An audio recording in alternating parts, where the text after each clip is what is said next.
We are going to start with 3 Oms. We are going to exhale in together, inhaling together and exhale while we chant Om, which will be followed by praying Lord Dhanvantari to pour in some good energy and widen, deepen our understanding towards wellness, health, and Ayurveda. Let us all inhale together.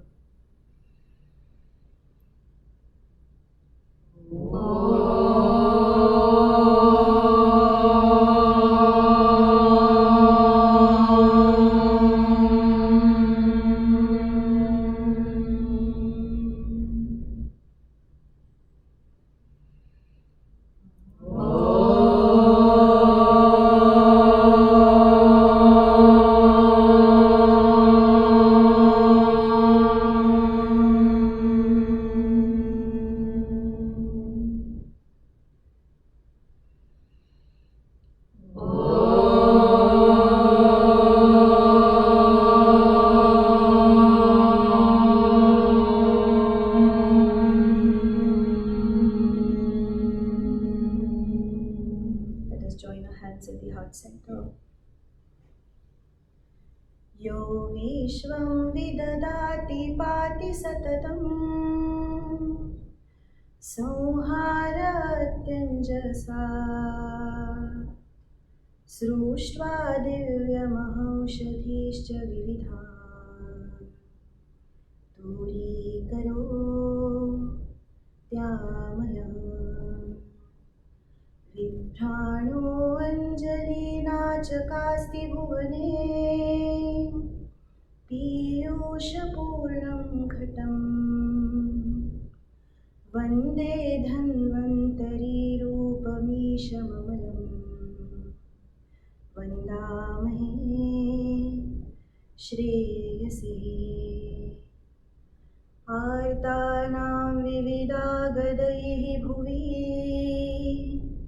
परित्राणाय योगातर पाणिभ्यां निखिलामयान्तकं सुधाकुम्भं जलौकां दधौ वन्दे वैद्यजगद्गुरुकमपितं धन्वन्तरिं सादरम् धन्वन्तरिं सादरं धन्वन्तरिं सादरम्.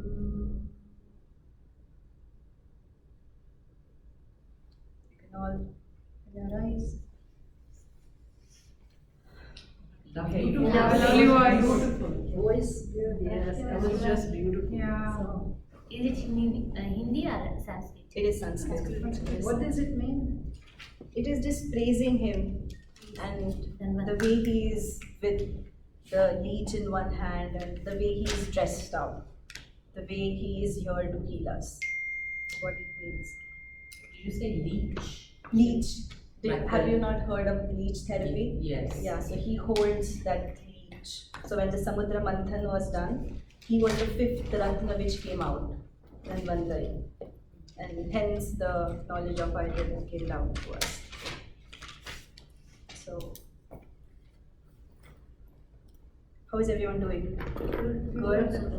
And I cannot see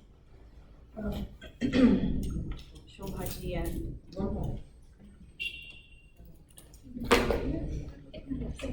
so you all are free and welcome to ask me questions, stop me at any point.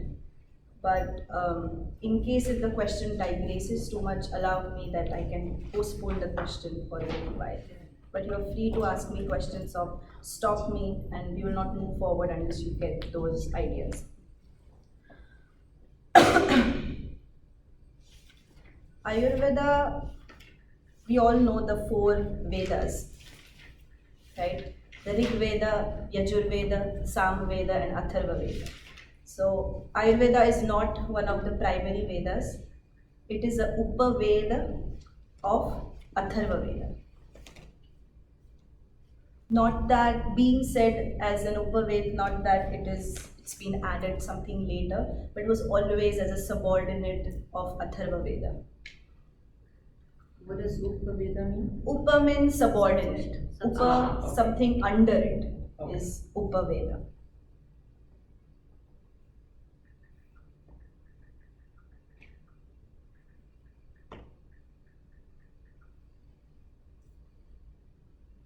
Hmm? The knowledge of, in the past time, the knowledge came down verbally, orally. And when it finally came down in a written form, it was written on the leaves and the barks of the trees, which withered away with time.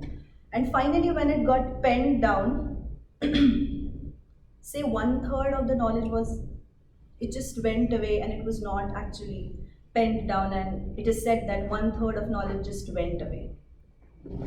So finally, what we have today is only the part of it. And today the available Ayurvedic literature is in form of number of books, but these are the ones whom every one of us look up to. So this is a Bruhat Trai.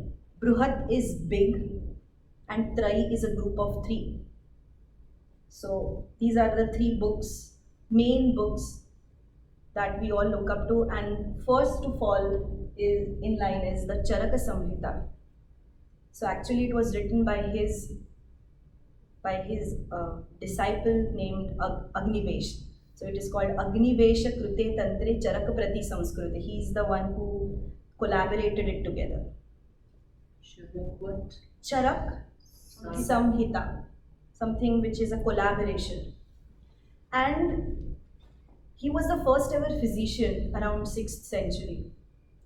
And there were many writers around that time, but nobody chose to write something in comparison with the Charak.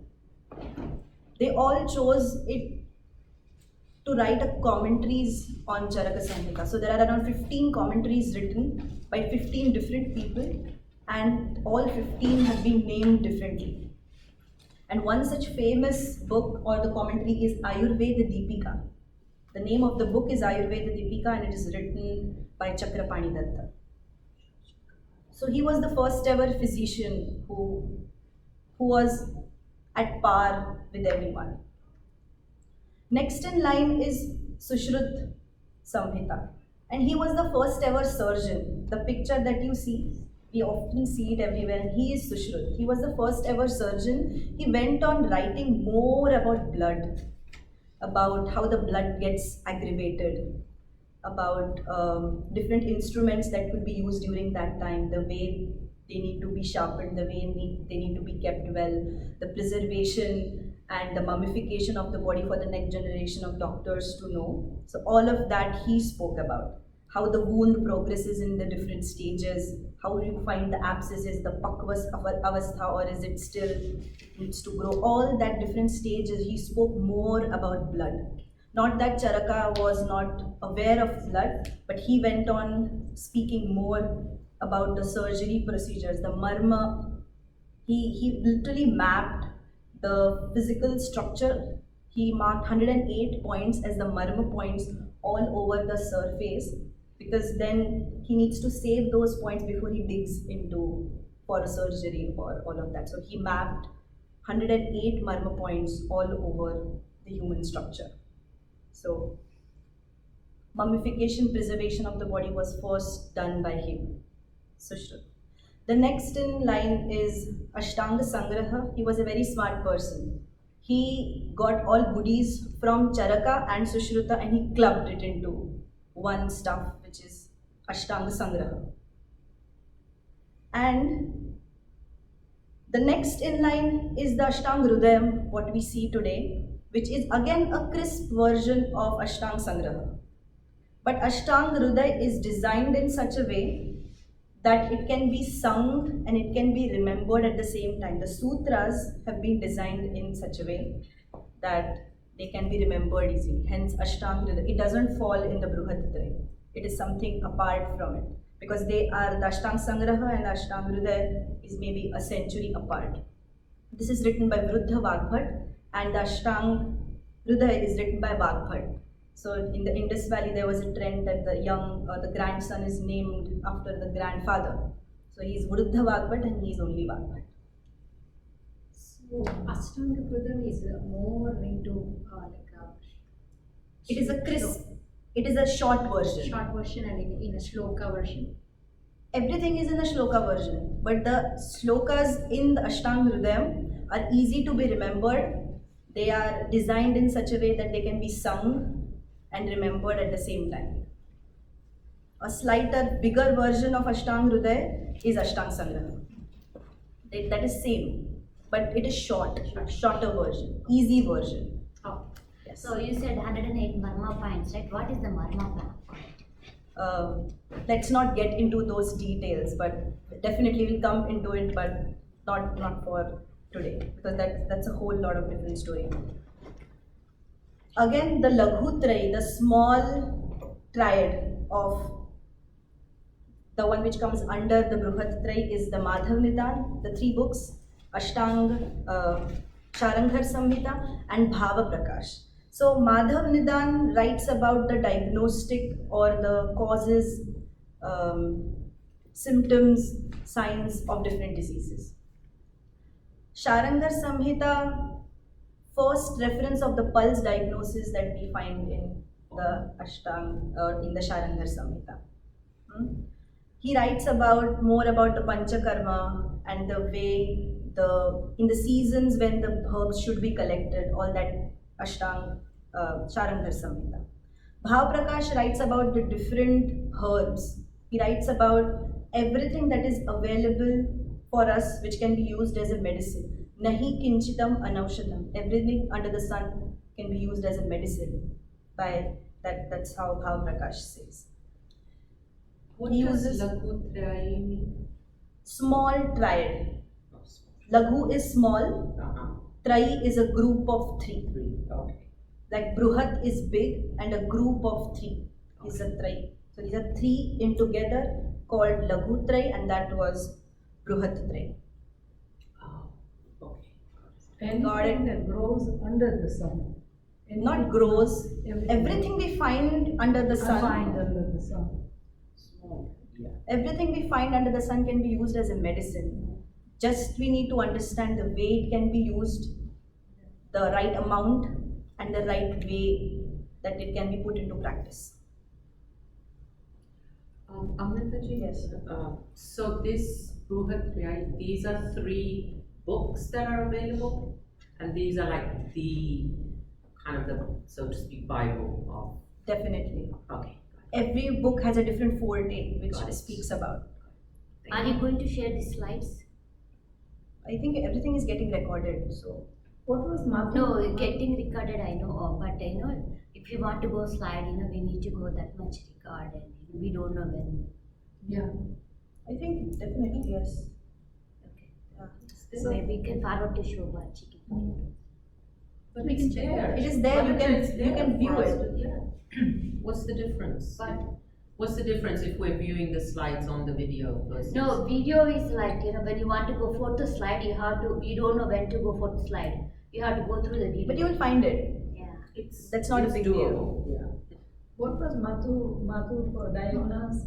Madhu from the first. Madhav Nidan. Madhav Nidan. Madhav Nidan, he writes about the diagnostics, I understand. the way every disease is diagnosed. And what was the second one? What is? Sharanghar Samhita And that's about the pulse. and Bhava Prakash. Pulse and the verbs. There are many books available out there, but these are the major ones which are looked up. This idea of swasthya, swa asthya, the two words which come together to form swasthya.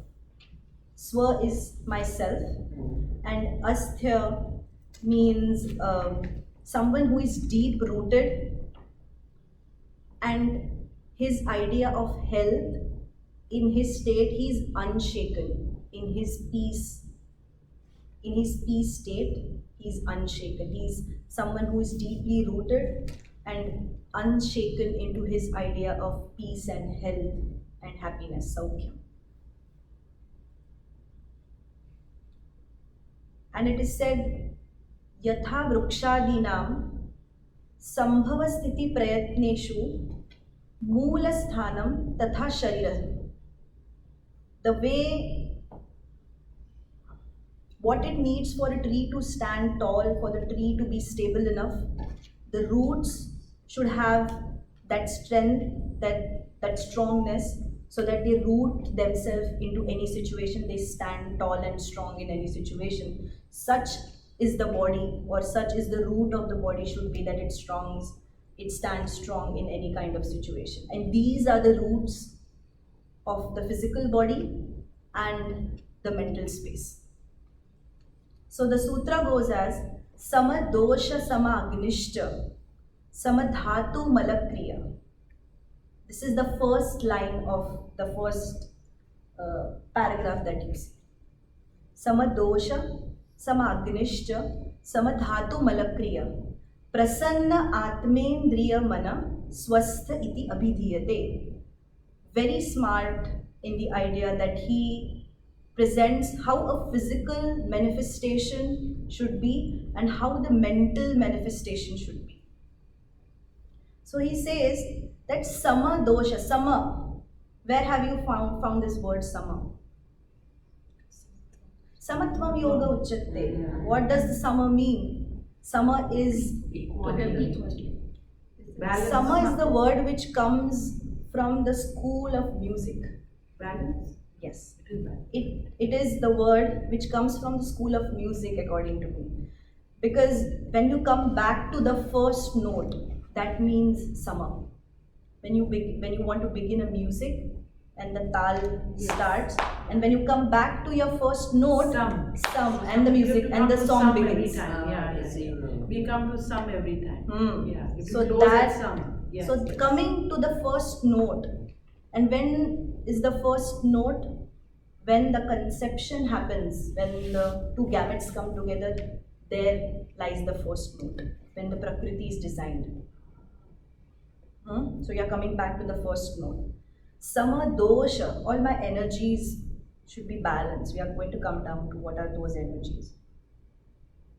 Now, the second is the transformative unit, something which the digestive fire, Agni, which transforms the outside world into me. All my body tissues should be sama, they should be balanced. My blood should not be aggravated, it should be in right quality, right quantity. There should be no excess of adipose tissue, there should not be bone porosity. My bones should held strong to hold in my bone marrow within well. So all my tissues should do their jobs well. The reproduction should be good. I should feel enthusiastic and energetic. All those dhatus should remain in sama. Malakriya. If the machine is working well, the products given out by the machine also should be of a good quality, and that denotes how the health of an individual is according to Ayurveda. They should fit in that certain frame of how three excretory products should work: urine, feces, and sweat. Very beautifully explained in Ayurveda, where this concept is never found anywhere else. The second line is even more interesting, and it talks about prasanna atmendriya mana swastha iti abhidhiyate. He talks about peaceful state of three entities: Atma, Mana, and Indriyas. Dasha Indriyas. We are going to come down to what are those Indriyas. If they are happy, we will be happy. And if we are happy, we can definitely keep these three entities happy and they will do their job well. Do you need anything else to explain how a healthy person looks as? Perfect. Well explained. How the Atma, Indriya, and the Man should be in one sync. Great. And WHO, I would mention this, that WHO mentioned in their definition of health, they included this word spirit very, very recently, few decades before. But this is told by Sushrut many, many thousands of years ago, that Atma, that spirit, that constant self should find its peace. Very important. Now, many a times we see that Ayurveda is all about knowing the Prakriti. The fuss, it is hyped about that, Prakriti is very important. But is Ayurveda knowing the Prakriti? Is it just using the Triphala at night? Or is it just oleating your skin with good oils? I will take this opportunity to refine these understanding about what is Ayurveda. By knowing our Prakriti, it only empowers us as to know where in time and space that we are in. But definitely this is not the goal of Ayurveda. Ayurveda looks at, this is a level 2 if you look at the Prakriti thing. Knowing your Prakriti is the next level to health. But there are certain prerequisites that we need to fulfill. And in that first step also there is so much control in our hands that sometimes, because many a times that we fall out of our Prakriti. And today there is so much information available out there, and there are so many Prakriti questionnaires that things have become very mechanical. Tick mark, calculate, all of the calculations, that is your Prakriti. But Ayurveda will lose its holistic approach if it gets too mechanical, if it gets too technical. Holistic means WHOL, holistic, the way a person, that we look at a person as a whole, we will lose that. And also holistic, the mind, body, spirit union. We will lose that if it gets too mechanical. It is not a mechanical. Ayurveda will not be Ayurveda if it gets mechanical. So what is level 1? Are you excited to know what's level 1 before knowing Prakriti? Yeah. So important is to be aware of where the body is navigating. Where is it taking me to? And if the physiology is in conjunction with health, my body is going to heal itself without any medical intervention. If the physiology is going against my health, then it is all about discomfort, misery, unhappiness. No prasanna atmendriya mana. Very simple. Now how do we build this awareness? What is awareness? Awareness is conscious attention. But paying attention is always stressful. Right? Like right now, pay attention. Stressful. But pay attention in such a way that things get subconscious, and with time it becomes no-brainer. Easy? So I'll give you a small example. I mean, it's hard to, So after those heat waves days, it was the first, cold morning, and this is a thing which I do, that I get off my bed, I come to my living area, there is a mat, not a yoga mat, but a cloth mat which I sit on and get into a child's pose, and that is how I begin my day. But that morning, it was 6-ish in the morning, and I got up. Instead of doing it on the floor, what I did is, I did it on a hard bed besides it. So, and I got on with my day started. And this registered much later on the day that, oh, I did not get on the floor today. I did it on a warmer place of the living space. So it starts registering in your subconscious mind that it's going to be really cold on the floor today, and I don't want to be that. So choose the other option available, easy option available. So this is the way that the mind will get trained. If you look from that lens. So is it okay to do that? I did that.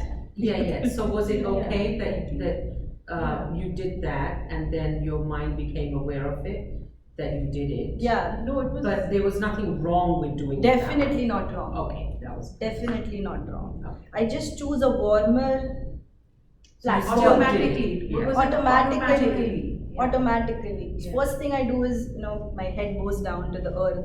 That's what I start my day. But the other day I couldn't do that, and this is the very a warm option that I chose from. So what was actually the question of what we are trying to get here?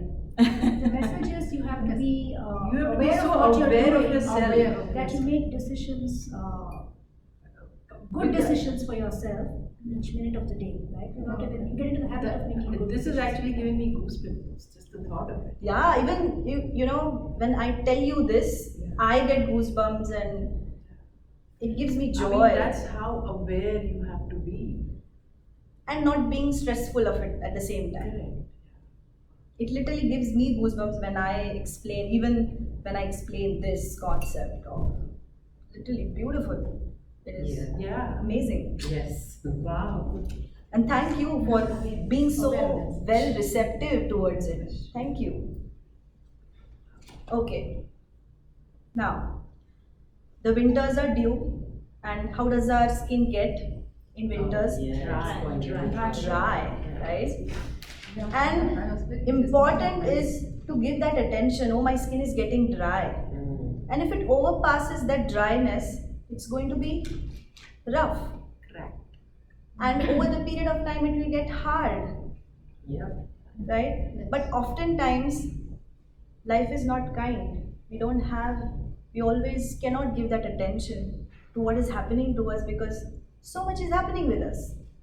So it is not easy to always give that small attention to, oh, my skin is getting dry. And hence we need to hold those strings in our hand and to be actively controlling that. And there is no fun in passively submitting to life. Right? So We what are we trying to do here? Like, since the dry should be focus and apply something. Give me some time. Okay. So we should be able to hold those strings and actively control to what is happening with us. Now,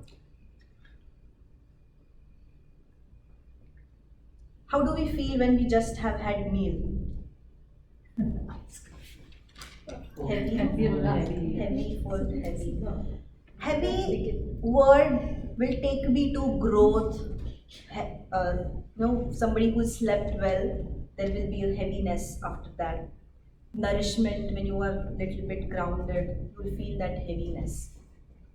And light on the other side is alertness, activeness, insecurity. All have good sides and bad sides. And these, can you see your conscious attention through 20 attributes? We are now looking at 20 attributes. And out of which 3 attributes are dry, rough, and hard. We are going to now look at some other attributes. And these are inherent qualities which each one of us will understand. Definitely, these will be relative according to each person. These are not universally absolute qualities. Heavy, heavy, light, light. No, it is not like that. They lie in that number line. So you should understand what kind of heaviness and what kind of lightness are we dwelling in. Clear enough? So heavy and light are also the next 2 attributes. Next 2 attributes. Oily and dry. So your question, what do we do for the dryness? So oil is associated with lubricating, compassion. When there is a lot of love, there will be a lot of oiliness, there will be heaviness. Hatred will drive you towards being dry in life. Oh my God. Can You know, have when a- they say, Oh my God. Yeah. they say Yeah, like, yeah. in Hindi, बहुत रुखी है, right? Oh. Hana? Yeah. Like that person is very dry, they're not very compassionate.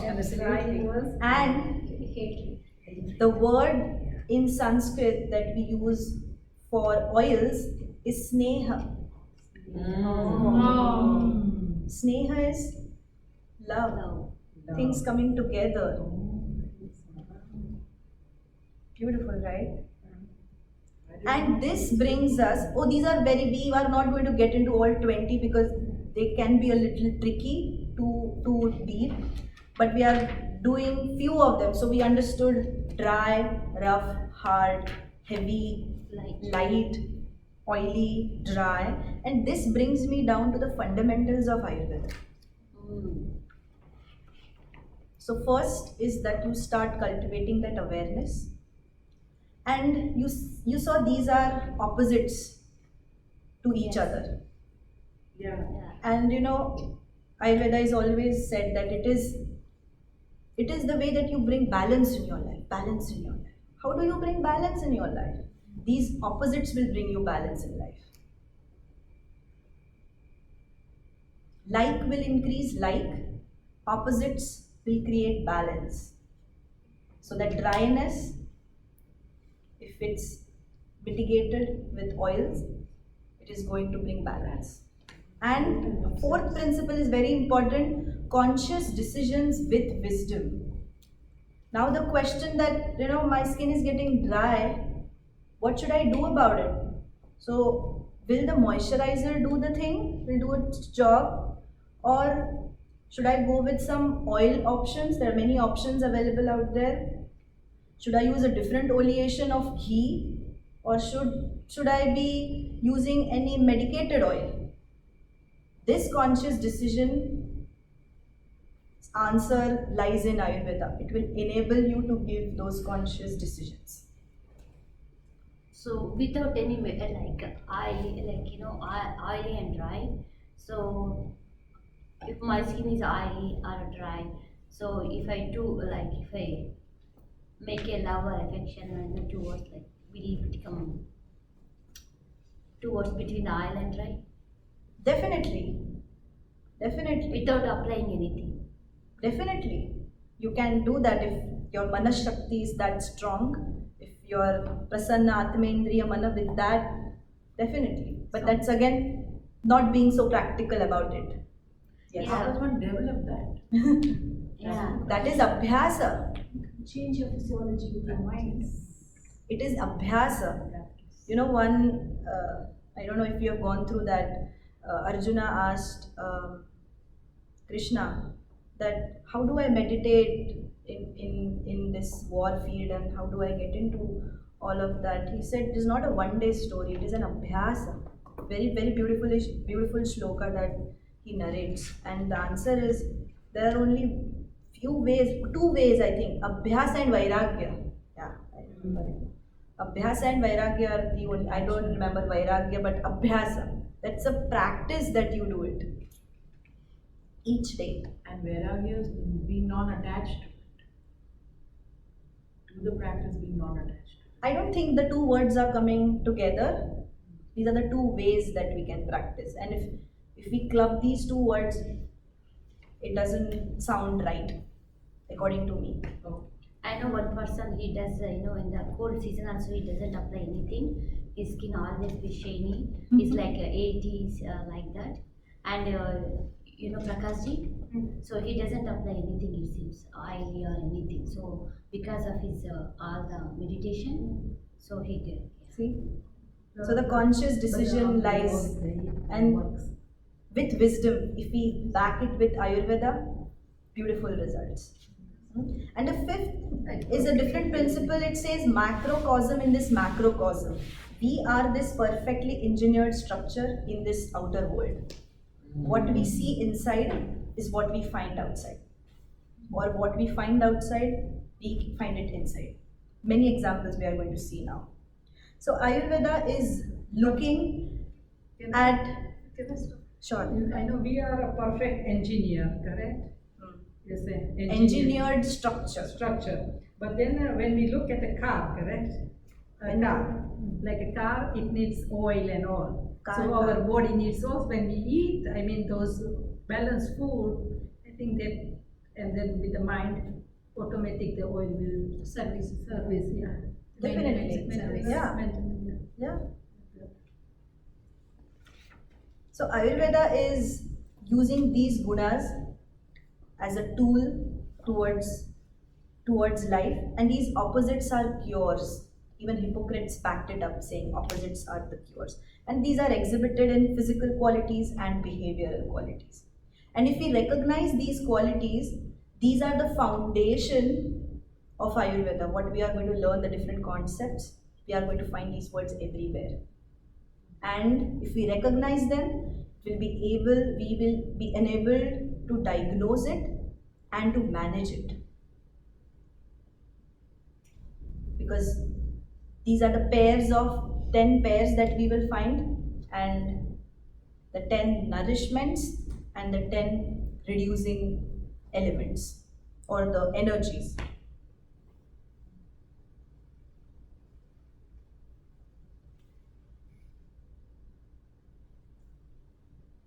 So we saw heavy, light, oily, dry, cold and hot, soft and hard, dull and sharp, smooth and rough, dense and liquid, stable and mobile, gross and subtle, cloudy and clear. Fair enough?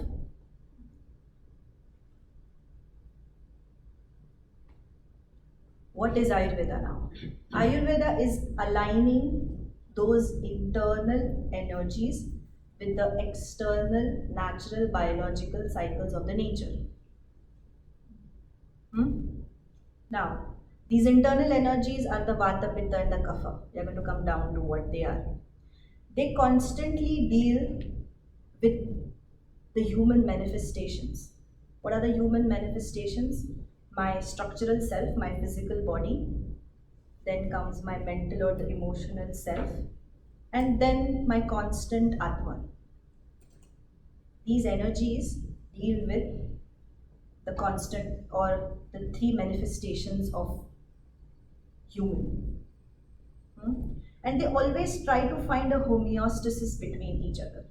These energies, Vata, Pitta, Kapha, will find an homeostasis with my physical manifestation. And this structure will now deal with the biological cycles of the nature, what's happening in the nature outside. And the nature also lies in layers. It depends on where are you in space, in which side of the planet are you in? Are you in Antarctica or are you in southern India? Where are you? It depends on the rhythms of the season. It depends on the daily cycles, what dosha is dominant during that time of the day. Or which phase of life are you in? Are you a young adult, older adult? Where are you? Where do you lie there? And then we find a homeodynamic relationship between us and the outside world. I call it homeodynamic because the space that we live in is always on the constant roll, on a constant change. It is not the same always. And this homeostasis, the final verdict is given by the intellect. So it is not your Atman or the Mana which takes the decision, it is your Buddhi which takes the final decision. That these are the manifestation of you. So you are not you, just physical you, but you are that mental you, that Atman you, and then your Buddhi, which gives the final verdict of what you are supposed to do or what you want to do. So that relationship of an individual with the cosmic energy, there lies health. That relationship lies health. To connect with the biological cycles of the nature, that is health. So what is the way that we can connect to the nature? What is the tool that we are equipped with? The will? No. The mind. without the awareness. One of them. But what is that entity which connects you to the outside world? It is your sense of hearing, your sense of vision, the sense of touch, the sense of smell, the sense of taste. This connects you to the Vishayas available out there, the subjects available out there. So heavy, light, all these are subjects. If I'm touching a hot pot, that is a subject. This goes to my sense object. So the senses are called sense object. Shabda, Sparsha, Roop, Rasa and Gandha. The sense of smell, the sense of touch, the sense of vision, the sense of taste and the sense of smell. These cling on, this is an inside loop. They cling on to the sense, then the sense in the sense organ, it goes on to my mind, Atman, and the Buddhi will give, oh, you need to keep this down. That loop, the way the things function, very important. And the beauty is that each, everything around us is made up of 5 elements, right? So always remember in this sequence, space, air, fire, water and earth. Always, from here on, you will remember the 5 elements in this way. Space. So from lighter to denser. Perfect. Oh, okay. That is what I was going to come to. Great. Wow. Space, air, Air, fire, water and earth. From lighter to the denser. Wow. And each element is dominant in each one of the organs. This is another beauty by Ayurveda. Space element is dominant in the ears, which gives us a sense of hearing. Air element is dominant in the skin with its hundreds and thousands of pores. This gives a sense of touch. Fire element resides in the eyes. When you touch your eyes, you will feel a heat coming out of it, which gives a sense of vision. Water resides in the tongue, which gives a sense of taste. Earth resides in the nose, which gives us a sense of smell. Again, these are not absolute. All the 5 elements are present in each of the 5 organs, just the predominance is of each of the element. Fair enough? Predominance. Vyapadeshaha tu bhuyasa. Ayurveda says that it is just the predominance. Don't consider it absolute. You have a typo there. Really? sound. It says ear, sense of smell, space. And then for nose, it also says sense of smell. Right. But did you get it? Yeah. A sense of hearing. What was that predominant? It was. Typo. No, she's asking predominant. Predominant is something which is dominant in a place, which is predominant, most dominant. And so what was the dominant here? So space element is most dominant in the ears. Okay, got it. Yeah. Air element Yeah. is most dominant on the skin. Yeah. And what did you say? These 5 elements are. Dominant Dominant. in each of the 5 senses. Got it. So 5, they are matchy. Hello, ma'am. And the qualities which we saw, the attributes which we saw, we can put them under the categories of these 5 elements. Hence, I'm going to give you these, but I don't know how will we work with so many people.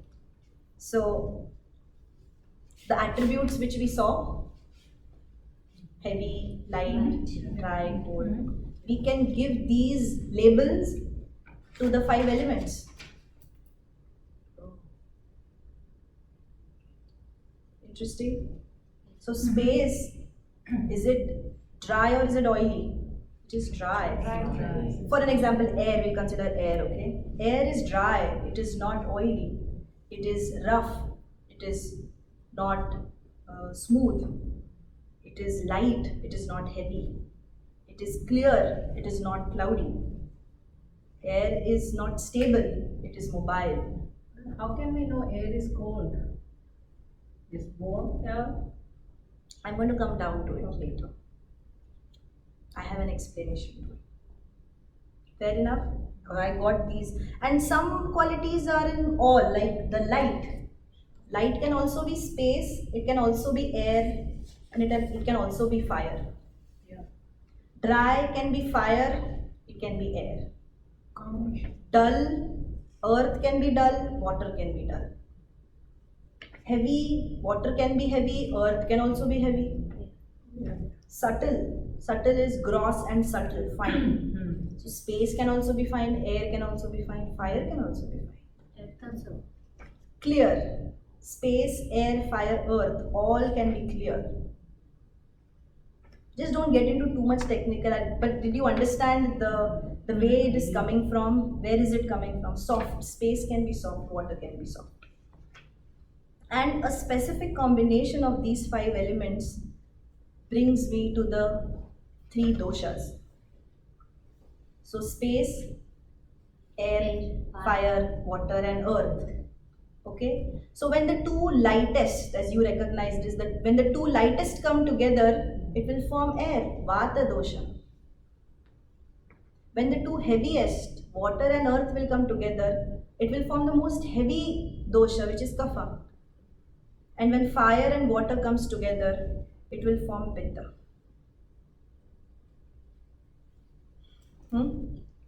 Now, again the same principle of microcosm in the macrocosm. How this, we are putting this principle into use now. How? So it is said that Somo Vayu Agni Dharayanti Akhilam Jagat. Somo is the moon, Vayu is the air, and Agni is sun. These 3 Dharayanti, they hold and they run the entire universe. And if they run the entire universe, they should also be present within us to govern us. Right? So the moon is present in the form of a kapha dosha because it is the cooling. Earth and water both are cooling.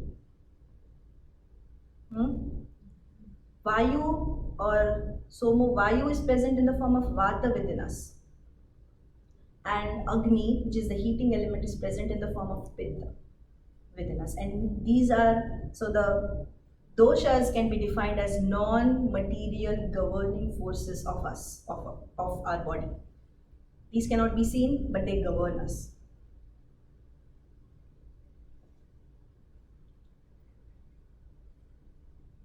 Fair enough? Non-material Governing forces within us. And you know, in the yogic lineage, Sattva, Raja and Tama are the universal qualities which is used by the nature, and all the actions run on the basis of these 3 qualities. Ayurveda's point of view into looking at it is a little different. These attributes are the attributes of the mana, according to Ayurveda, of the mind.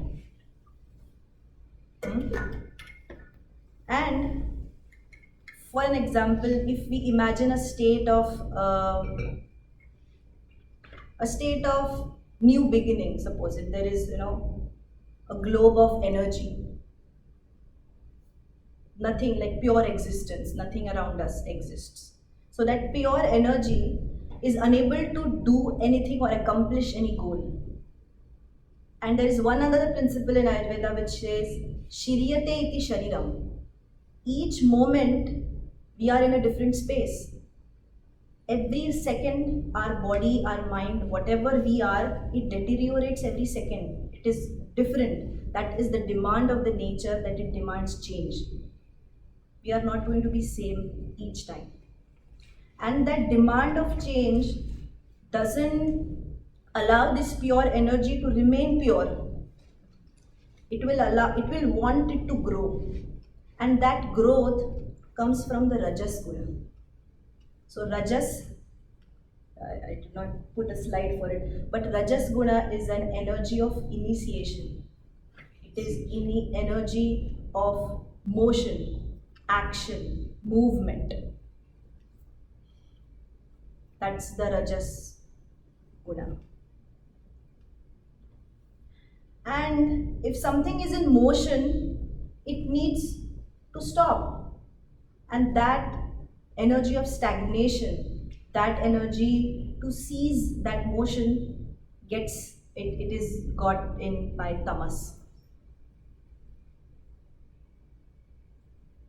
And Ayurveda says, Manaso dvau dosha. These are the two doshas of the mana, Rajas and the Tamas. Only two doshas, because the inert and the close quality of the mana is Sattva. We are always very good at heart, aren't we? We are very pure, bliss, happy. That is the nature of the mana. But the thing is that the Rajas and the Tamas dominate At particular time. at some point in life. So, for an example, if we are Rajas, we are Rajasic. If we are Rajasic, for an example, if the mana is Rajasic at all times, we would be anxious, we would be on the go always, anxiety will come in, movement will come in, that negative energy will come in. So, are we that every time? We are not Rajasic every time. If we were Tamas at all times, what are the energies of the Tamas? We would be inactive, dull, depressed, lethargic. But are we lethargic all the time? No. So these doshas attack us at some point and they influence us. This is not the quality of the mana. We always look in for sattva guna. We always, that is what we always anticipate for, the sattva.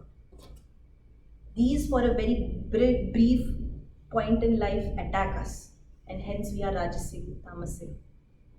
Because at one point, only one can be dominant, not two of them. Mana, beautifully explained in Ayurveda, it says Gunatvam ekatvam cha. Mana is only one. It can stay at a point only for that moment. The mana moves into so many places at a time that it appears that we can be multitasking. But it is not. The mana can cling on to just one topic, only one vishaya at a time. But the motion of mana is so fast, the way it moves is so fast that we feel that we are multitasking and we are doing both things at a time. It is not. It is the feature of the mana that it moves so fast.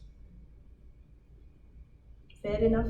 Does it make sense? People do multitasking. Is that Because it appears that There way. is some other analogy that they give, right? Something of a camera or something like that. There is some other analogy that is usually used to explain this of a camera or just takes images so fast. focus. Oh yeah, one. Yeah, Here's that's just true. one image. Can be. And in the old times, Not able to remember. in the what old times when there were no Yeah, cameras, yeah, many yeah. pictures were got together and to show motion. That's another thing. Maybe that can be. Telling time lapse. That is good. No, and then you can fast forward it like that and Like speed cartoon. it. And the beauty is, these are not heritant qualities. Like my parents are sattvic, so I'm sattvic. It doesn't work that way. They can be worked upon. The beauty of these doshas are they can be worked upon. No, but isn't there a natural kind of inherited? Definitely, it will influence the time of conception, the gestation period, and when the baby. It definitely influence, but it can be worked upon. If I want to be sattvic, regardless of what is my past and stuff, I can follow that path. I can do that because it is the attributes of the mana. If that mana shakti is strong, definitely. Hence, it's also the basis of that yoga therapy, right? So where from the mind everything begins. Yes. The problem starts at the mind. Anamaya kosha. you know better than me. So this is you said it's a yoga principle, right? The yoga, the tamas, rajas, and sattva. You're saying It that is it's a not universal quality. It is concept. attached. Is the concept from Ayurveda or yoga, or it's in both? It is in both. It's in both. It is in both. Definitely. There are many places where yoga and Ayurveda will meet always. Always. They are not separated. Everywhere you will find they are coming together. And hence, yeah. There is manoguna and there is the body attributes, right? Like the vata pitta kapha forces that you say. So when we go to a vaidya to see who we are, right? Prakriti, Vikriti and all that. Do you look at both the manoguna and the prakriti? I mean, the vata pitta kapha. Definitely. Otherwise, then there is no. Then we are just looking at the physical body. Definitely, where is the person coming from? Hence, there is a lot of history which is associated with Ayurvedic consultations. Where is the person coming from? What is he thinking? Where is his mind into? Definitely. And hence, our mind is like a kite. And what are the strings to hold to the kite? Your breath. Your breath. Yeah. The thread. Got it. You got it. Because breath, you come back, you get centered just by breathing. And hence pranayam is hooking two ends. I mean, not there, mana, my mana and me. It's hooking two ends is the pranayam. So again, yoga and Ayurveda has come together. They are meeting at this point of yoga, at the point of pranayam. And the Sattva Rajatama story doesn't end here. There is more to this. Which is the movement, before you note that down, which of these three energies have the motion? So the movement of Rajas Guna over the Sattva builds up the organic world. This is how it is explained in Ayurveda, that the movement of the Rajas Guna over the Sattva Guna, the senses come into picture, the motor organs come into picture. The sense, because just having ears, just having nose will make no sense if I don't have the sense of smell, if I don't have the sense of. So these are the two different entities considered by Ayurveda. Sense and the sense objects. Both are important. They need to do their job well. And mind. So these 11 indriyas are formed by the union of Rajas over Sattva. Mana is called Ubhaya Indriya. It is also a sense organ which will experience everything. It is also a motor organ. If we wish, we can control our mind. And the motion of Rajas Guna over Tamas will bring about the inorganic world of the Pancha Tanmatra. This is called the sense of hearing, touch, vision, Shabda, Sparsha, Rupa, Rasa, Gandha. And the beauty is that these tanmatras will only give rise to the 5 elements which we saw. The 5 elements which we saw are coming from the 5 senses. And these are some of the qualities of Sattva Rajatama. I don't want to get into details of, you can click a picture if you want to. Hence,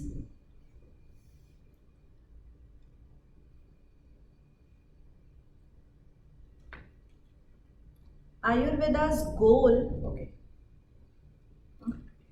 Ayurveda's goal into our lives is Ayu Arogyam Saukhyam, for a good longevity of life, for a good arogya, to promote, preserve, repair health and drive it towards happiness.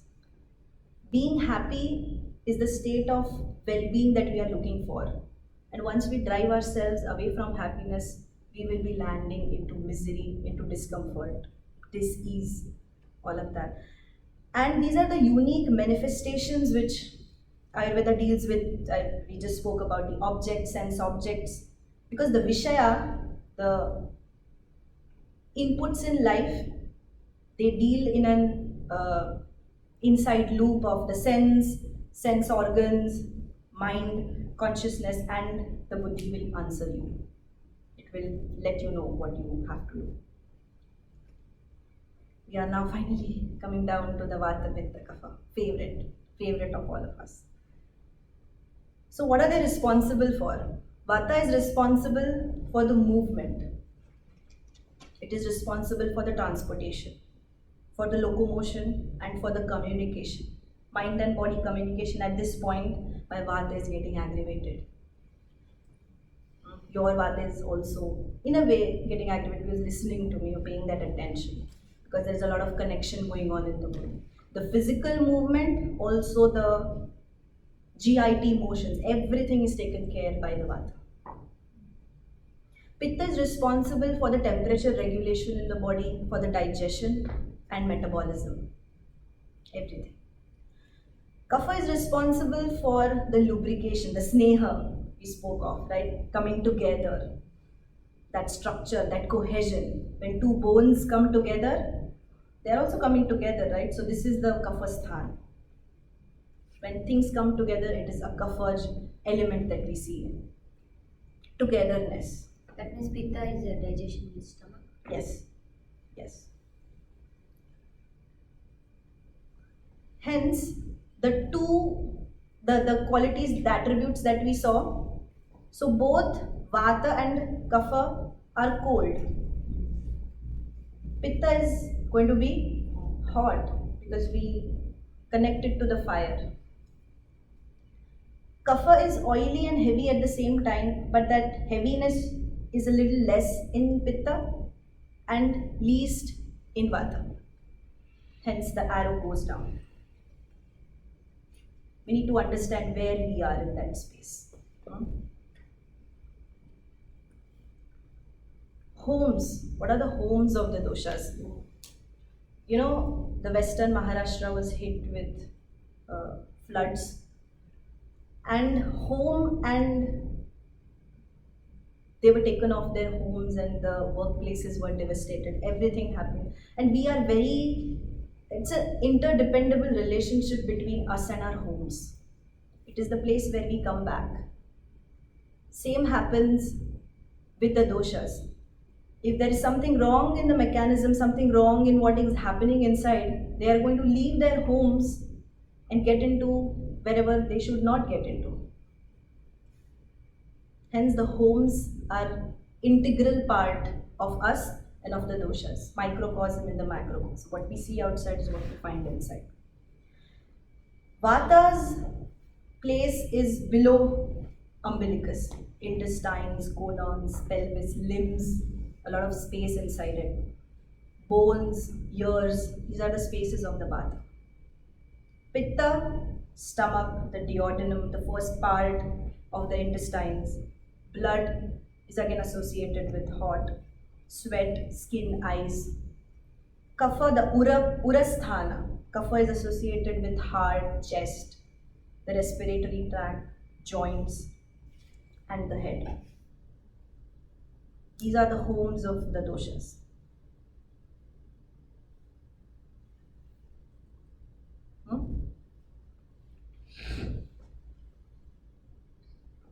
Now, when the two gametes come together at the time of the conception, or when the ovum is fertilized by the sperm, this union is presented with a combination of these doshas, with a unique combination of these doshas, and that is the like a genotype, and that is your prakriti.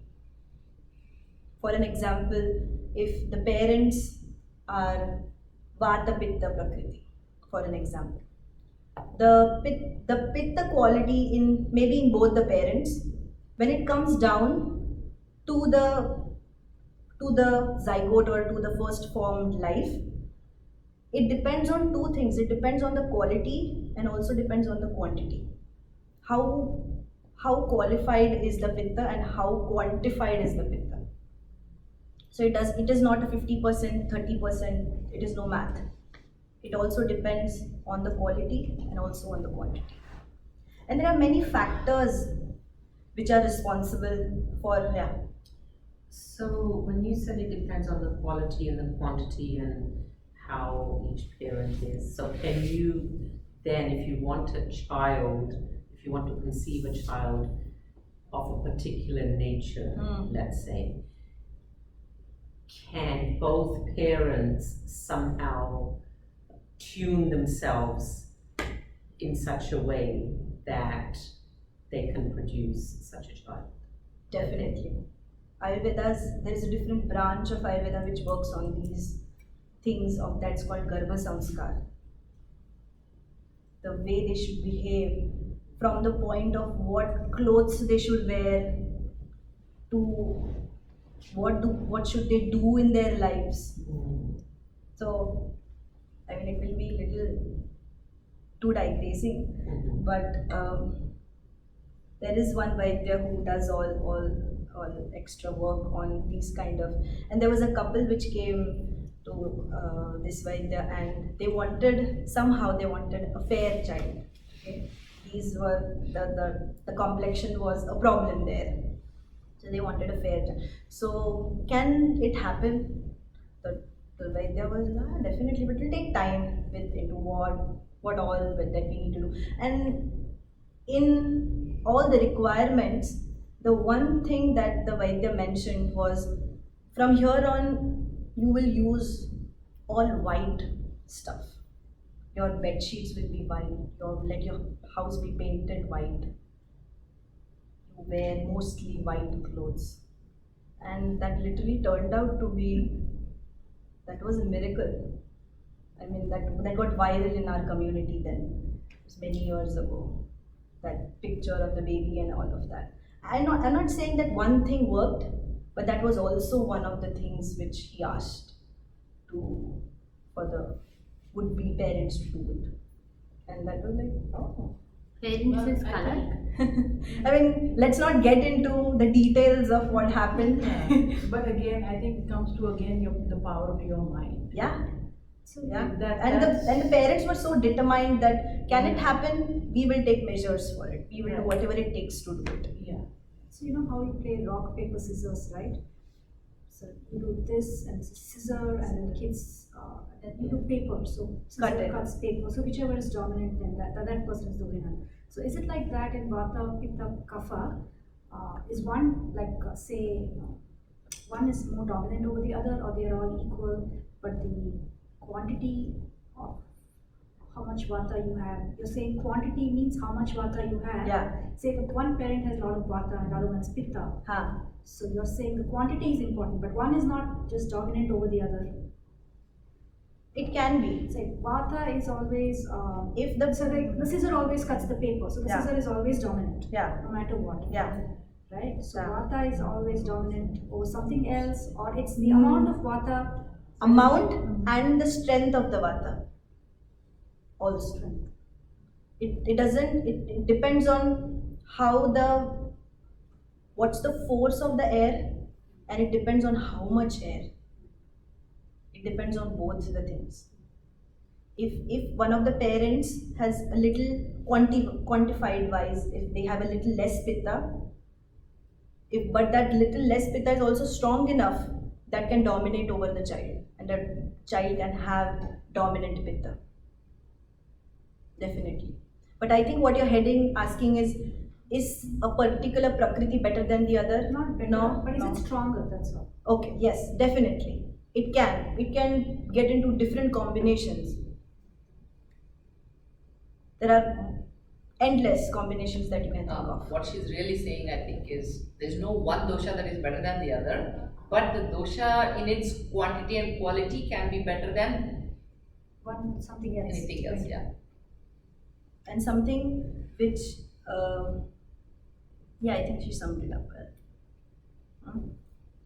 Many factors which are responsible, like the quality of the sperms or ovum, the time and the season of the conception. If the conception has happened during the rainy season, for an example, the rainy season is associated with Vata. Rainy season is associated with Vata. And the Vata is definitely, if the parents are Vata on the top of it, so the plus adds on to the baby. Definitely the baby's predominant Prakriti can be, possibly be Vata. After childbirth, they can be dominant on anything, right? Even if they born with Vata. So they can change, right?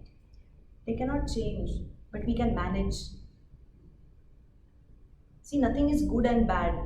We need to understand the way to manage it.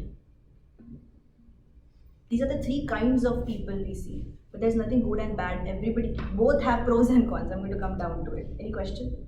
No, I'm just stretching. So, both have pros and cons to it. The origin of the She's reducing diet. her vata. Good.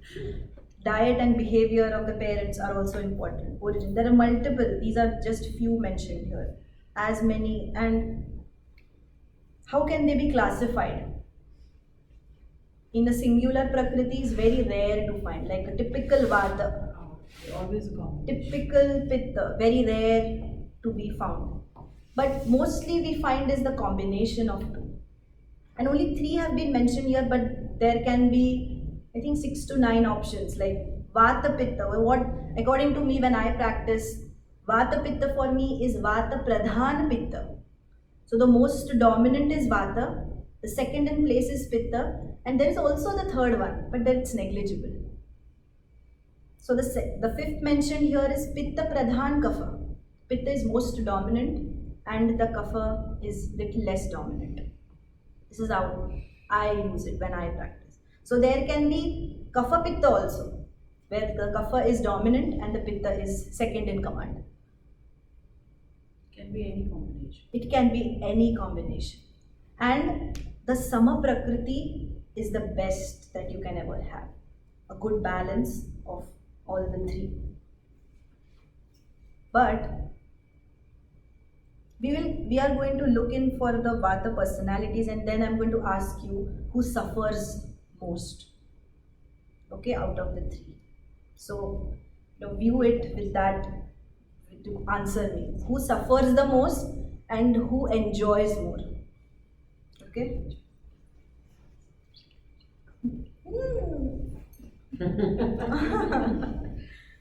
She's giving a spoiler. Okay. Vata person's skin is very dry and rough. Very weak and low, hoarse voice. Light, swift, unsteady movement because a person moves from everywhere to everywhere. Irregular and small appetites, untimely. Instability in joints and lips and tongue. Intolerance to cold. This person will not able to tolerate the cold. His extremities will always be cold. It is okay if you are stressed, under tension and anxious and then it gets. So these are exceptions, but generally this is what we find. Small face, hands and feet. You can view it from the footwear that you wear. Majority of the time though.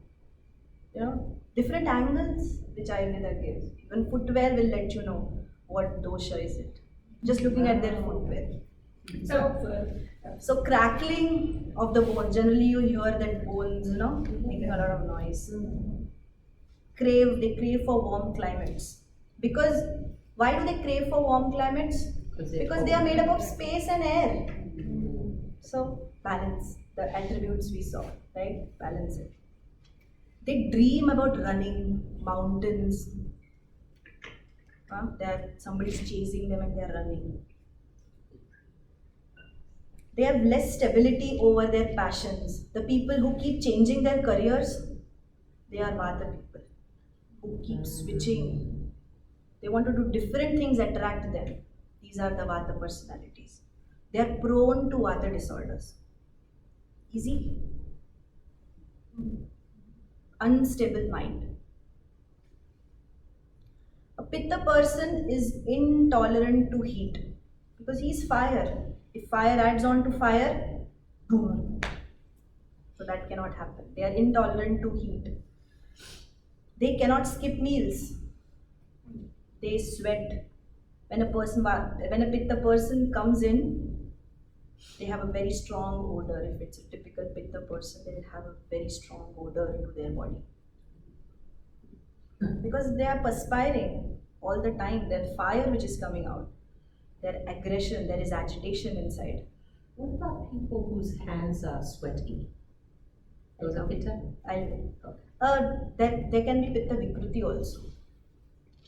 Because the Pitta sweat is associated with Pitta. So there can be Pitta Vikruti also. Bad breath, excessive hunger. These are always hungry. Sapta Jivha. They have 7 tongues, it is said. Nowadays everybody has. So that can be Vikruti also. But they age very fast. Why do they age very fast? They don't look young. A Pitta person will look very old according to their age. Because they age very fast because it is transformative principle, right? Something which you move on. They don't like to work hard. Why do you think they will not like to work hard? Because they sweat. They don't like it. So they sweat. Hence, everything is linked and connected. Their bones and stuffs are very laxative and laxity and softness. Excess of perspiration, bad breath. They crave for cold foods and drinks because they want to mitigate that hotness within them. They dislike hot climates. They dream of light, sun, people quarreling, aggression, getting over the other person. They see all of that stuff in their dreams. Struggles. But these people are, there is a tendency for impatient. They're impatient. They cannot skip meal. They want their food at that particular time. They are prone to Pitta disorders and they have moderate strength. So Vata people have no strength. They have very least strength. But these people have moderate strength. Can you picturize somebody? We can relate people in your life. Oh, this is that. This is that. We start seeing from that lens. A Kapha person will have curly hair and black hair will tell you this is a Kapha person. But black people has all this.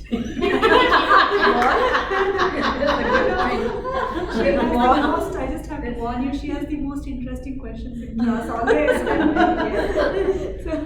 So black people, they have. We are not into racism in any. No, I'm not talking about the racism. The black people, they have all the black curly hair, right, every time. So they are more prone to kapha. My question is that. Can be. I'm not discriminating anyone. Actually, that's possible. That's hugely possible because of the climate conditions in which they have grown up, right? And if you're talking about those people, they're very cool and calm. Yes. They hardly get agitated. Yeah. They will run towards a kapha person. They're always cool. Huge people. And the rappers and that cool stuff comes from there. Everything that you see around comes in you start putting people in those categories. Forget it. So these have very compact and strong build. Okay? Slow speech, great immunity, delayed initiation of action, not getting up from the place. That initiation power is not within them. They are slow and steady. Heaviness and stability into their joints. They have very small appetites and thirst. The body temperature is very low because it is kapha, water and earth. It's made up of water and earth. So the temperature hardly will ever rise. clear eyes, white. The white in the eyes is very shiny. They crave for dry and hot foods because they are cold and heavy. They dislike hot and humid climates. Maybe they also like, so there can be shades into it. They have excellent memory. The best part is, I think the scientists will fall into their category because they have all the patience in the world to sit, do experiments and fail and again try. Try, but don't cry. It is them. They have a very slow compression. They are spread out. They cannot comprehend things. Not easily excited. You cannot excite them very easily.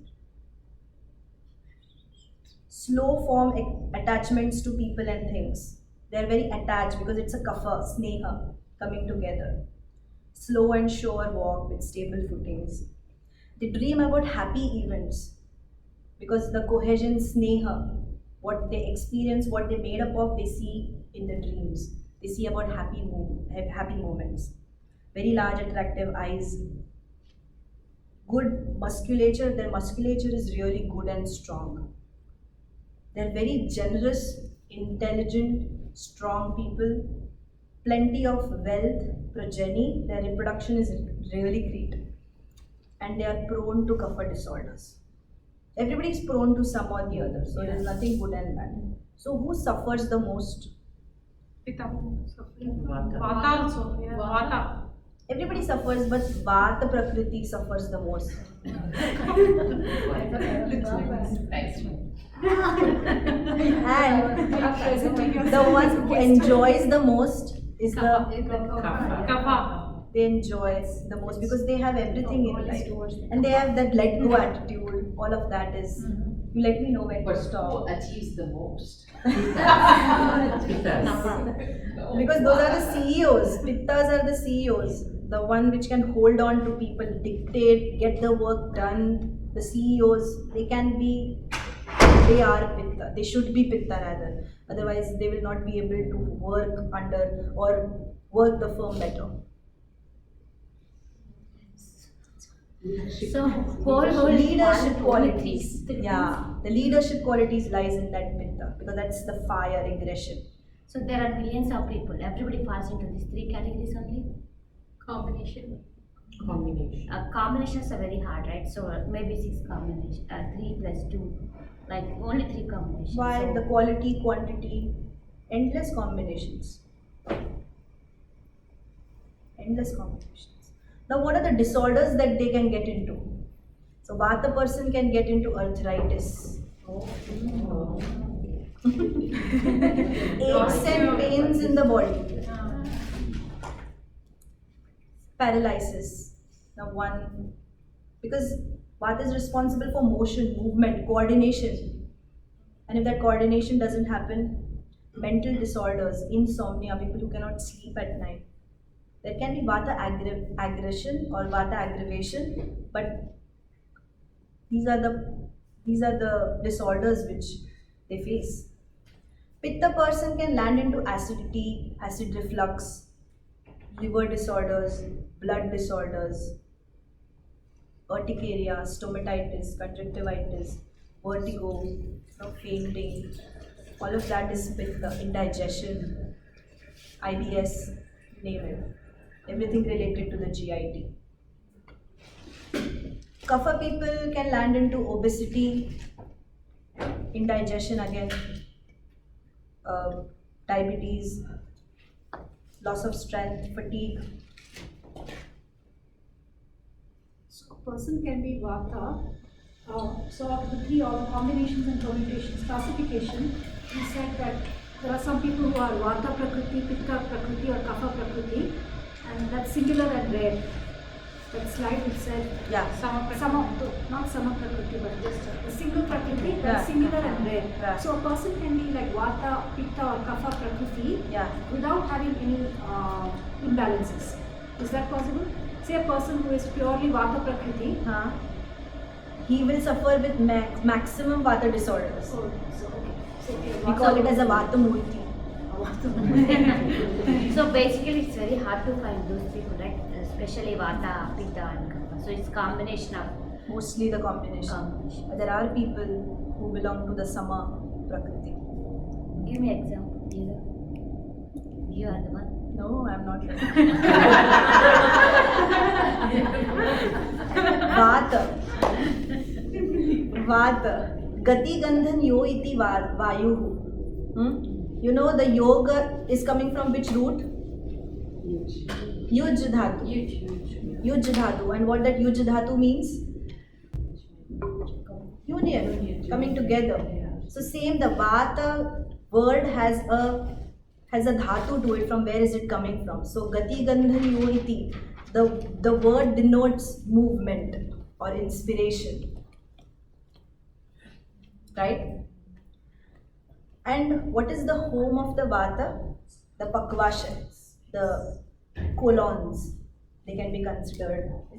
Is it visible? Yes. Kind of. Not that much, but it's okay.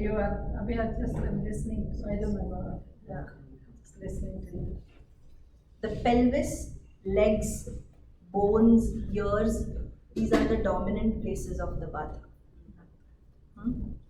And the Rajasa Guna has the same qualities of, energy of initiation, energy of motion, Gati Gandhan, all that Gati, all that movement is also given by the Rajas Guna. So it is Rajoguna Bahul. And Vata is called as Yoga Vahi. Yog means, you know what is Yoga? Unite. Vahan is something which carries with it. Vehicle. So Vata is going to be anywhere where it unites with. If the cold air unites with it, or if it is cooled, if it goes towards the kapha, the air will be cooler air. If it unites with pitta, it is going to be a hot air. The question which someone asked. So when someone's got a big ego, they're full of hot air. See, you're just getting into it. So it is not like a catalyst. You know what a catalyst is? Catalyst will participate in a reaction, but it will not itself change.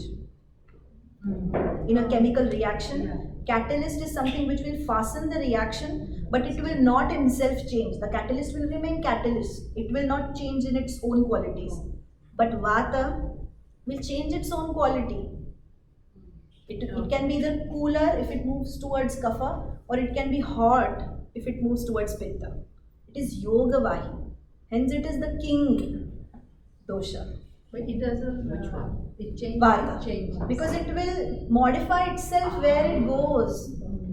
Hence the two are called Pittam Pangu, Kapham Pangu. Both are disabled.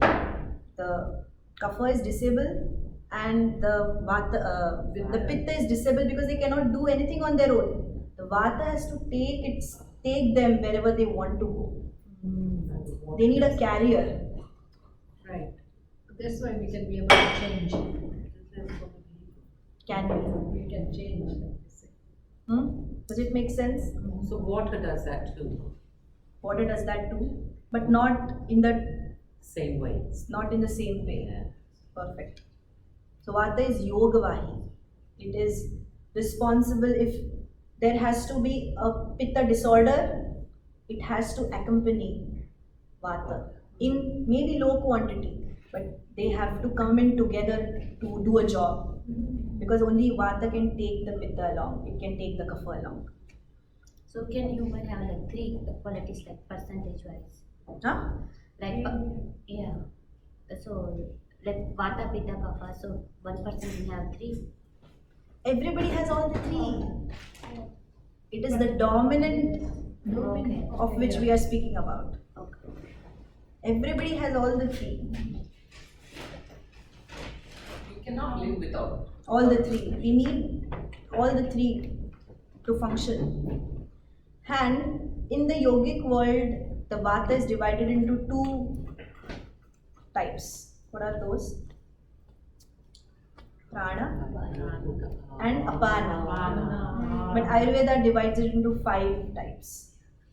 5 types. The Vata is divided into, correct me if I'm wrong. Even in yoga, we do that. Five, all the five. Prana. Pancha prana, perfect. You know all the five. Prana, Samana. Udana, Samana. Samana, Downward. Vyana, And Prana itself. Apana. Five of them. We are going to learn a little bit detail about the five Pancha prana. Pranavayu's home is head, throat, tongue, mouth, nose. Urdhva Jatrugat. Everything above the neck. And it holds buddhi, intellect, heart, all the senses and mind in the right place, and it facilitates its function. Hence we need to get the prana. Everything has a prana element within it. And its function of the prana vayu is spitting, sneezing, the burps that we get, respiration, deglutition, everything is under the control of it is in the prana jurisdiction. Udana vayu. Udana vayu is the ascending vayu. So, like burping. and talking. Oh, okay. So at the moment, I am like the Udan Vayu is doing the job for me. Right? So for an example, just relating it to what happens in everyday life. I planned my meal such that, I am 3 hours apart from my meal and now. So if I would have just had my meal and come here, the energy of the food that I take in has a downward energy. Yeah, because it digests. It has to go down. And the Udana Vayu is on the opposite side. These energies are going to fight, and I won't be able to give or talk for so long then. So the two energies will fight with each other. So keep them a good distance at apart, and so that all my Vayus are at their own places, and only the Udana Vayu can do its job. Really, people follow us like that because you are an Ayurvedic doctor, so you follow. See, abhyasa. With now you know it, we can follow it. The moment you get a knowledge, you apply it, start using it. Only then it is the use of. Very simple, day-to-day practice. So what do people do? They don't eat afternoon or when you have a meeting or dinner? It is not about that. It is such a small example. I know, that but still lunchtime is lunchtime. lunchtime is lunchtime. Yeah, Absolutely. And the meetings always are happening after Happening at right, lunchtime. kind of, See, then you have to do what you have to do. If Light lunch. if that is time inhibited stuff, Yes. some things are done that way. So Udana Vayu is responsible for energy of speech, vocals, strength, complexion. The memory drive comes from the Udana Vayu. And it lies between umbilicus and the thorax. Here, respiration coming in. So if Udana Vayu is up there, Uh. and if I am a kapha, then if I harness Udana Vayu, like by doing say Vamandavati and things like that, will my kapha vikriti be vitiated? Is that the reason for the connection between these Vayus and doshas? Can you once more put it for So me? the connection between Vayus and doshas, right? Somewhere you have to establish this connection. So Udana is up here, like upward force, and Kapha is up here. So is there a relationship, and does that help us in detecting what practices to do to Definitely. vitiate? Definitely. If there is a lot of kapha built in here, that pranayam practice will definitely take care. Vata will definitely take care of that kapha. That will get dominant, and the kapha can be held in control. Yeah. Particularly, we say Vamandavati, right? Right. Helps the kapha. I mean, we don't say kapha people, but we say it helps with the problems that asthma and things like that. Perfect. So these cleanse procedures, there are two ways for the doshas to get out of the place, out of this sthana. Kapha lies in this sthana, the pitta lies in this sthana. So instead of, we can even push the kapha from the anus or from the downward direction. But this is an easier way for the kapha to come out. Hence, the Vamana Dhauti is used for the kapha to come out. And what do you use? Basti or whatever for the pitta and the vata to come out. The easier ways to come out, instead of taking all the dirt from this corner, putting everything on the other corner and then cleaning, it is difficult for me. Instead, I'll make smaller sections of the place and help it cleanse.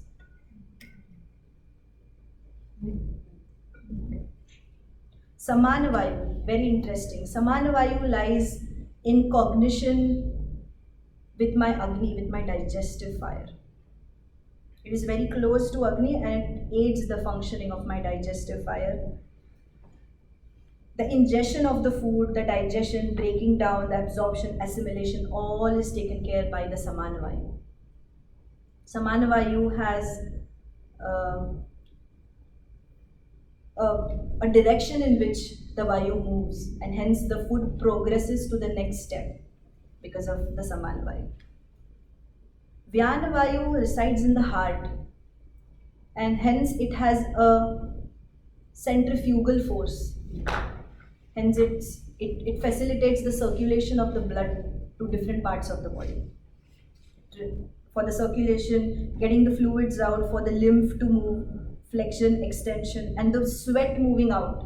So somebody asked about somebody who sweats. Yes. So it can be a Vyana Vayu Vikruti, because then there is an excess of sweat coming out only through certain parts of the body. It can be Vyana Vayu Vikruti. Can be. What does Vikruti mean? Prakriti is your natural being, and anything apart from that is Vikruti. Vikruti. Against the normal, natural you. But that is normal for some people. I have a very close friend who she hates to shake hands with people because of her sweaty palms. And that's normal for her. That's normal. That can be normal, but can be also a Vikruti, which is not so much interfering into her daily lives. Hence, you or everyone may find it normal. But something which is not interfering into our daily life, but that is interfering, that she's not able to shake hands with people. So that is a kind of interference. But she's had it as a small child. Many people. One of my close friends has it. So many people have it. Anything that's excess is definitely not normal, is what you're saying. It may be genetically caused from the birth or whatever it could be, it's not normal. So can you fix that kind of stuff?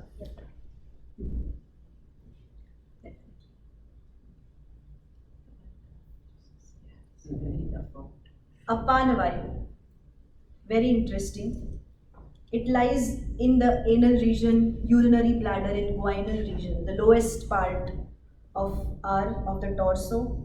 That is Apana. It is related, or the functions are the micturition, defecation, ejaculation, the menstrual flow, for it to have a downward movement.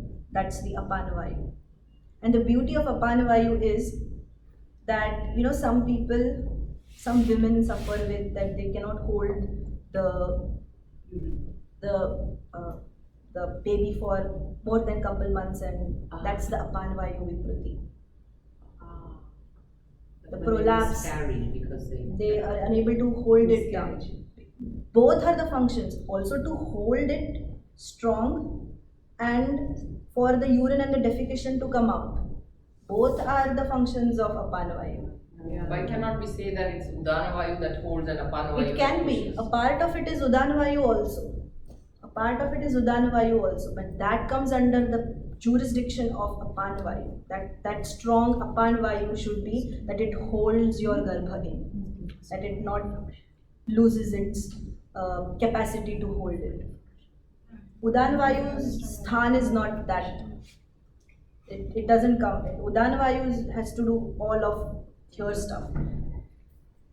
Maybe Udana Vayu can have force over it, but it is Apana. One example I will give is there is one of the, like, now two contraindicate, I mean, two different functions going in different directions is the function of the same thing. Like hold also, and also to let go. Like in Ayurveda, there is a medicine which is called Kumariyasa, that is a medicated wine. And it is also used for people who suffer from oligomenorrhea in menstrual related disorders. People who suffer with less menorrhea, it's oligomenorrhea, we also use the same medicine. And also for someone who is suffering with menorrhagia, a lot of menstrual blood is going through. So that's the beauty, that it regularizes that stuff.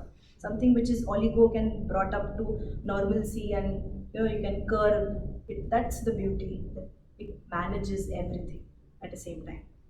Pitta. Tapasantape, someone which gets aggravated fast, that's pitta, and it lies between the stomach and intestine, especially the first part of the intestine, the duodenum. When the stomach goes in, and there's a curve at the right side, that curve is the duodenum jejunum. Eyes, pitta, fire element resides in the eyes, so that is again one of the places for skin. People suffer with a lot of skin disorders. And if the pitta gets aggravated, there is an excess of yellowness in the urine defecation, excess of thirst and heat that people suffer with, vertigo. They have a desire to cold foods, cold environments, and you feel that the pitta is getting aggravated. There is an inflammation everywhere in the body. Also, can be one of the signs of the pitta getting aggravated. If the pitta in the body lowers itself, there can be temperature which is lost by the body, then it can be a pitta. If the pitta lowers, the body can lose its normal temperature, or it can lose its digestive fire. All indigestion happens during that time. The shine and the glow in the skin is lost when the pitta is when the pitta kshay happens. Anorexia, people don't like eating anything because there is no digestion which is happening. There is a lot of indigestion, and there is a lot of anorexia and indigestion. And the functions, you can see it on the right corner. Transformation controls temperature. It transforms the raw materials into the food that we eat. It transforms that raw materials into us. Hunger, vision, digestion, thirst, the glow that you see on the face, the memory retention, all is the pitta function. Courage, bravery. These people are very courageous and very brave. But the negative part to it is they are very aggressive and also dwell in a lot of anger. So people that are like stunt men, right? So they tend to be bigger. Can be, because you need that daring, right? Yeah. You can put people into different professions according to their prakriti. Now the types of pitta. Pachak pitta. Pachak pitta, again, it lies very close to Agni, and it will digest all four kinds of food. What does it mean? Bhaksha, Bhojya, Leya, and Peya. These are the four. The food can be categorized into these four kinds. Bhaksha, something like a snack, like you put it and it just bhaksha at one single time, small meals. Bhojya is what you have in the bhojan, in your plate, like dal, rice, whatever. That's your bhojan. Chusha, something that you lick, like a fruit or something which you lick. Chusha. And payas are the drinks, the takra or the buttermilk, milk, water, soups. So you do that. Chusha. All four kinds of food. And what does the food do to us? How does it get digested? All of that we are going to see tomorrow. Okay, Agni, very, very favorite, my favorite topic. And any dysfunction related to poor digestion, hyperacidity, acid reflux, all of that is Pachak Pitta. Ranjak Pitta, not that significant, it just imparts some color to the blood and also to the excretory products. Sadhak Pitta lies in the heart. Now there is, heart can also be sometimes considered as brain or heart. So there are many, like the mythological stories have many versions of their. Ayurveda is also sometimes dwell with, how and what, and that exact kind is not yet stated, not yet specified. There are researches going on. And the function is to keep the intellect, mental clarity, ego's desires at right place and quantity.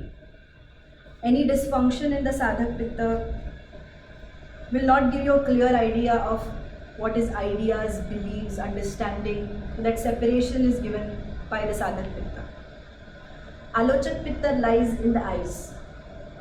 And any disturbance in the alochak pitta can give rise to eye disorders or lack of vision. Bhrajak pitta, very important. It lies in the skin. For the healthy luster complexion of the skin, this Bhrajak pitta, and when Abhyanga is done specially, that oil needs to get digested by the skin, only then it will get absorbed and assimilated in the body. And the mode with which it gets digested is the Bhrajak pitta. Just as vitamin D is not created, it can be created in the body only when the sunlight falls on the skin. How much ever supplements that you give, you need a bare skin for the sunlight to fall on the body, and only then vitamin D is created. So, and Ayurveda has been using all stuffs and all kinds of oils and lepas and features, all kind of medications that can enter through the skin, and Bhrajak pitta is the principle that helps it digest, helps it absorb things.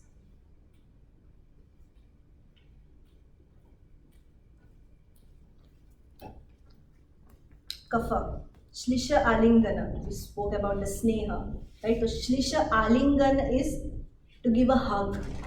So Sneha is what we give hug to. So Kapha people are very welcoming. They are very good friends. They will listen to you. They are very good listeners. And this Kapha lies in the chest, neck, trachea, the upper part of the respiratory tract, tongue. And the body parts that the Kapha lies is in the joints. Two bones coming together, that's the Kapha. And hence when the Kapha is lost, they start hitting each other and the Vata gets aggravated. It governs your stability, lubrication, defines your structure, gives mass to the body. It gives oiliness, gets your body unctuous, structure to the body, and it is one of the healing energies. Like, Sneha, what we spoke of before, that's healing energy, because Kapha is healing.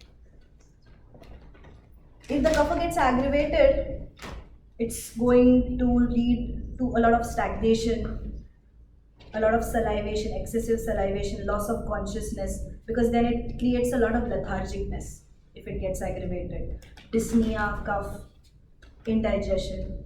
And if the Kapha lowers, there will be a lot of dryness, because you will lose that sneha, that oiliness. There will be a lot of dryness, low confidence, there's no love. So people will lose confidence.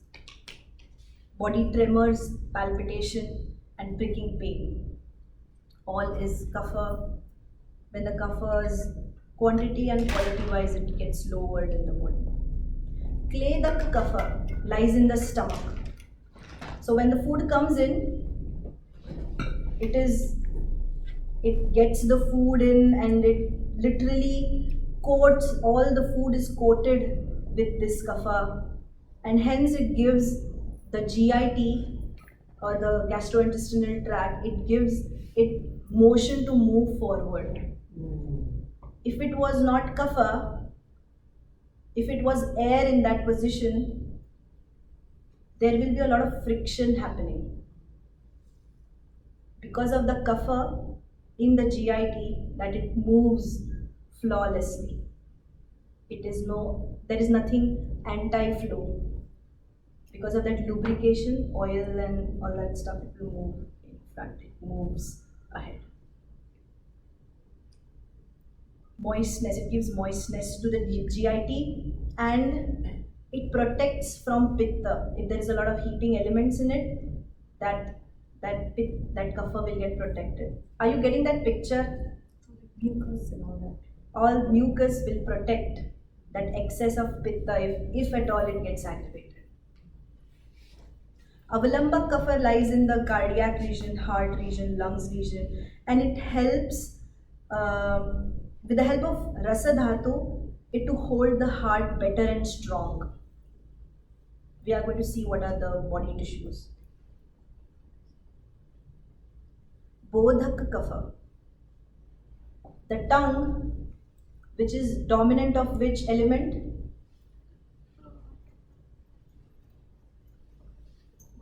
Water element. Water element. So the rasas, indication of those rasas are the sense receives it through the bodhak kapha. It will bodh means to notify. Oh, this is the kind of food which is coming in at the moment, and the juices and the enzymes and the bile has to be ready with these kind of juices and enzymes so that you digest that food well. Bodhak, it will notify the GIT that these kinds of enzymes are required to digest what is coming in now. Tarpak kapha, it resides in the cranium and the head, and hence for the brain to be to be protected, the tarpak kapha is important. Otherwise, no, it will hit itself somewhere. It needs to be pushed up and hold with love. So we need that kapha, tarpak kapha there. Shleshak kapha is in the joints. That synovial fluid can be correlated to the shleshak kapha. If that lowers in the body, the two bones coming together, they will hit pains, aches, inflammation, all of that. So what should we do to get rid of shleshak kapha? Bring yourself to balance. Eat right. At the end of all our Ayurveda sessions, you will find answers to everything. You will find answers to everything. The way that you think from today onwards will be slightly different. You will start thinking in these frames from here on.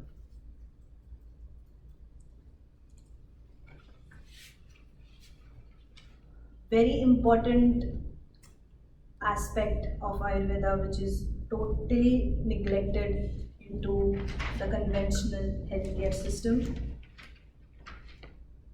These are called Veg. Veg is the force, the urges, and these are divided. I'm finishing this. Second last slide. And these are categorized into two. The urges, the ones that shouldn't be suppressed, and the ones that should be suppressed. So, with a lot of social inhibitions, many a times we lack and we don't practice this in this kind of setting. When we sit socially, meetings and all that stuff, we never get up and use the restroom. We never do that. We never sneeze, we don't cough or anything of that, or all of these. We never do that. But the thing is, Ayurveda tells that you either don't forcefully, practice them, or you don't suppress them.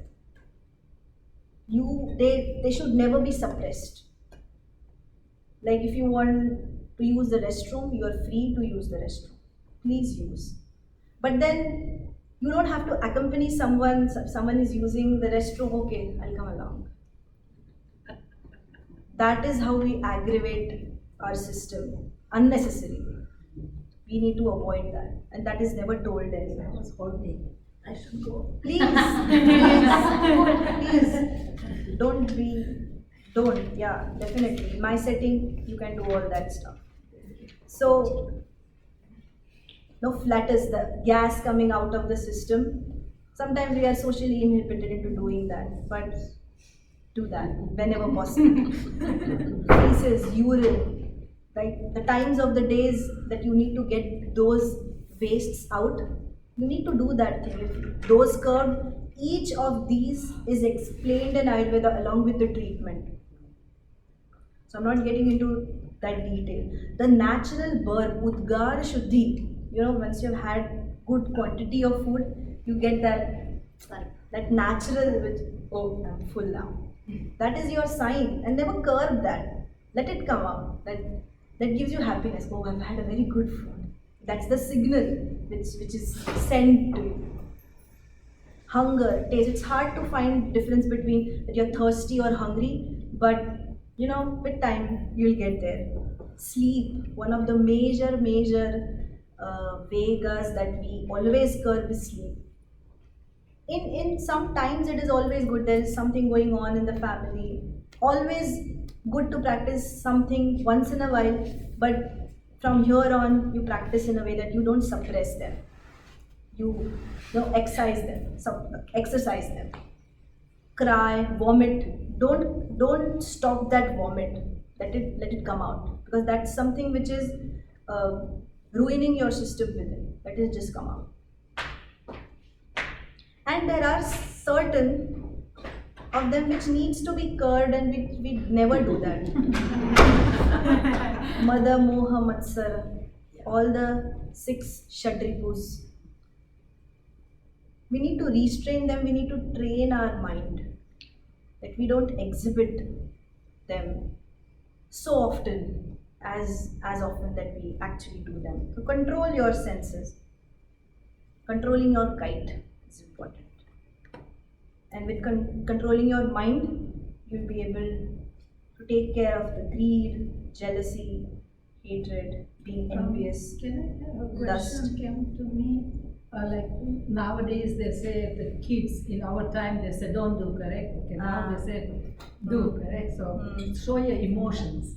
We teach the I children. know this question will come. Anger or whatever. So how does that?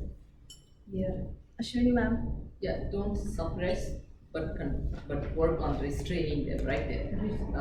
But Yes, you are teaching right. for That the word children. suppress is taken, if you take it too literally. Extreme. Yeah. That is, yeah. Yeah, but for the children I'm talking. Yeah, for anybody. Kids wouldn't No, understand. for anybody, do not suppress forcefully, Yeah. but thoughtfully restrain them right there. Restrain them. You need to train the mind to get about all these. We are humans, we will experience all this in every walk of life. But then we have a boon of mind and soul with us that we need to use it well in our stride. And there are different ways which Ayurveda looks at finding balances, how the tissues and the wastes are, which habitat that I'm living in, what is my strength, the seasons that I can use in my way to help me promote my health, the prakriti which I have, the best version of me. Not that I'm a vata person, so I'll be like this. No. Let me be the best version of me in whatever, regardless of what is happening to me. My age, taking that factor into the mental capacity, habitual traits, satmya. I will come to this. The inputs in life, food, water, lifestyle, yoga is input in your life. And exercise we did, for the exercise regimen, whatever we do, the lifestyle that we follow, all these are inputs in our life. And the stage at which the discomfort is, like the sweating hands, and the stage is it is not so much interfering with my life. So the stage at which the disease is in, that also matters. So all these factors are important when we find balance. yeah, we just finished one part of it and the rest part of it we will do it tomorrow. Some part of it we'll do it tomorrow. Then we'll continue it. Thank you. Thank you so much. Thank you for receiving it the way you always did.